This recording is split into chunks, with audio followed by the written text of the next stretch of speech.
Everyone, कल के part में हमने एक्सप्लेनेशन 3 तक सारा कवर कर लिया था। आज हम कवर करेंगे एक्सप्लेनेशन 3A से। देखिए, हम लोग बात किसके बारे में कर रहे थे? ट्रस्ट के बारे में बात कर रहे थे। अगर आपने पार्ट 1 इस वीडियो का नहीं देखा है तो पार्ट 1 आप लोग देख लीजिएगा। पार्ट 1 में हम लोगों ने क्या कवर किया था? हमने टैक्सेशन ऑफ ट्रस्ट के बारे में पढ़ा था। चैरिटेबल का मीनिंग हमने डिस्कस किया as per section 2 subsection 15। Section 11(1) जो है वो हमने देखा, उसकी एक्सप्लेनेशन हम लोग कर रहे थे।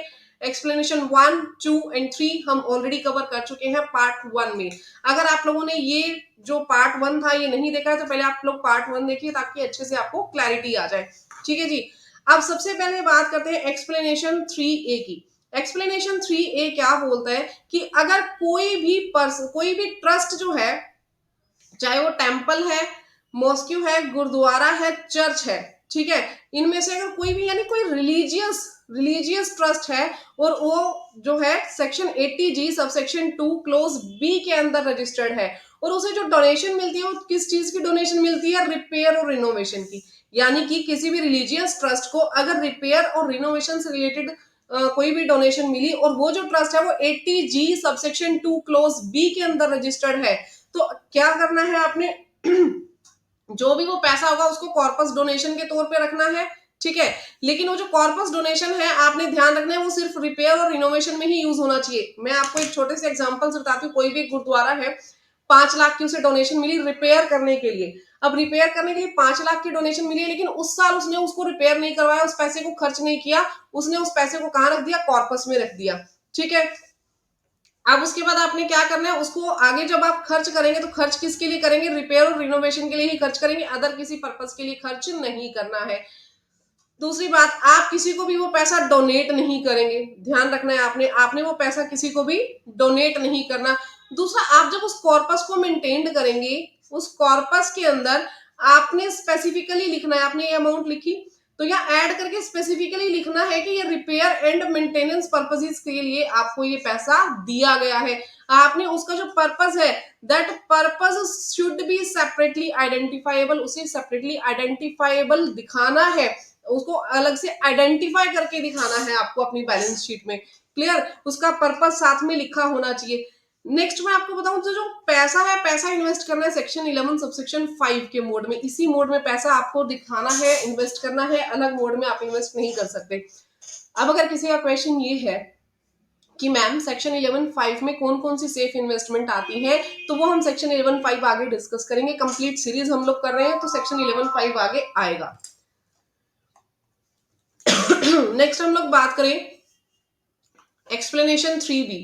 एक्सप्लेनेशन 3B साफ शब्दों में सिर्फ क्या कहते हैं? अगर कोई भी कंडीशन एक्सप्लेनेशन 3A की आपने वायलेट कर दी, ठीक है, तो वो हमारे पास क्या हो जाएगा? उस सम को हम एक तरीके से आपकी इनकम ट्रीट कर लेंगे उस प्रीवियस ईयर की जहां आपने कंडीशन वायलेट की। जैसे कि अगर मैं मान के चलूं आपने 22-23 में ये जो पैसा था ये डोनेशन आपने ली, लेकिन 23-24 के अंदर वो पैसा आपने किसी को डोनेट कर दिया। जो रिपेयर एंड रिनोवेशन का पैसा आया था वो आपने फर्दर किसी को डोनेट कर दिया, तो 23-24 में इसको हम आपकी क्या मान लेंगे? इनकम मान लेंगे। यानी ईयर ऑफ वायलेशन में मैं इसको आपकी इनकम ट्रीट कर देंगे। ठीक है, आगे हम बात करते हैं एक्सप्लेनेशन 4 की।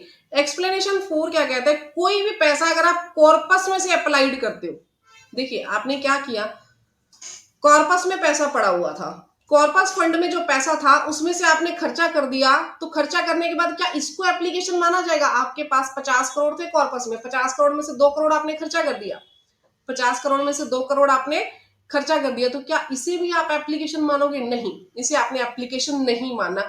पर मैम एक बात बताओ, 22-23 में क्या हुआ?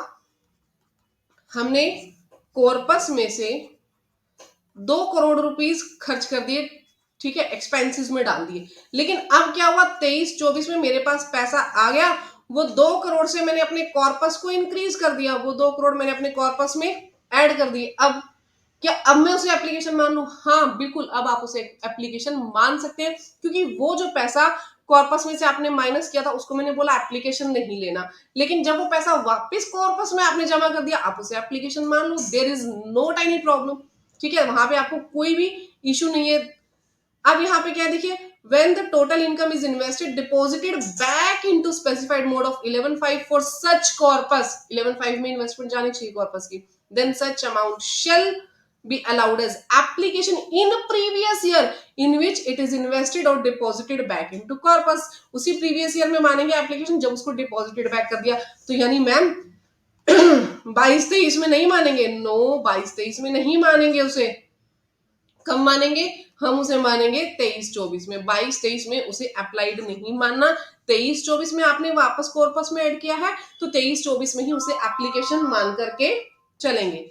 नेक्स्ट हम देखेंगे कोई भी एक्सेस एप्लीकेशन अगर आप हो जाती है, क्या हुआ इस साल में मेरे पास पैसे आए थे 1 लाख रुपए, मैंने खर्चा कर दिया 1,20,000 का, मैंने खर्चा कर दिया 1,20,000 का, तो क्या 20,000 एक्स्ट्रा मैं क्लेम कर लूं? नहीं नहीं नहीं नहीं नहीं, 20,000 जो एक्सेस है एप्लीकेशन वो आपको अलाउड नहीं होगा, ना उसे आप कैरी फॉरवर्ड कर सकते हो। मैम कई लोगों का क्वेश्चन होता है कि मैम 22-23 में मैंने 1,20,000 का खर्चा किया, तो क्या एक्सेस 20,000 को मैं 23-24 में ले जाऊं, 23-24 में एप्लीकेशन मान लूं? नहीं नहीं नहीं, 23-24 में भी आप उसे एप्लीकेशन नहीं मान सकते। Excess application is not allowed, excess application का खर्चा आपको नहीं मिलेगा। क्लियर?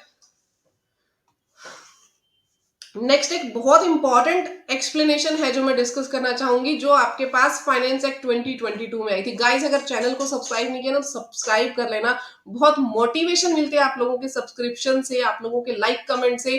कोई भी इश्यूज है, कोई भी क्वेरी है, आप लोग कमेंट सेक्शन में पूछिए, मैं जवाब देने की पूरी पूरी कोशिश करूंगी। तो आगे देखते हैं। देखिए ये आपको क्या कहना है, मैं आसान भाषा में आपको बता दूं ये एक्सप्लेनेशन क्या बोलती है।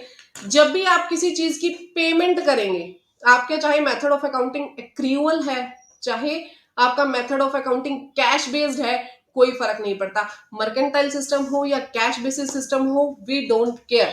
ये क्या कह रहे हैं कि आप जब उस पैसे को खर्चा करेंगे, जब उस पेमेंट को देंगे, तभी हम उसे अप्लाइड मानेंगे, अदरवाइज अप्लाइड नहीं मानेंगे। देखिए एबीसी एक ट्रस्ट है, उसने कोई भी फर्नीचर परचेज किया, लोन लिया, ठीक है, फर्नीचर परचेज किया, 15 लाख रुपए का उसका फर्नीचर था, 20/3/2023 में लिया, यानी लिया कब है जी? लिया है 22-23 में।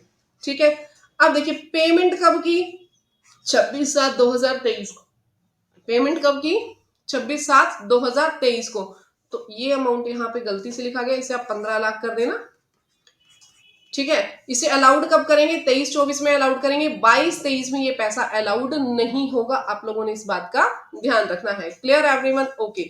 नाउ एक चीज का आप और ध्यान रखिएगा, ये जो नोट्स हैं, अगर आपको ये नोट्स लेने हो, ये चार्ट्स लेने हो, तो मेरे व्हाट्सएप चैनल को आप लोग फॉलो कीजिए, वहां पे आपको ये नोट्स, ये चार्ट सभी मिल जाएंगे। मैंने सभी के सभी चार्ट्स वहां पे अपलोड किए हुए हैं। Thank you, bye bye, take care everyone. Next video में मिलेंगे सेक्शन 11 सबसेक्शन 2 के साथ। Thank you.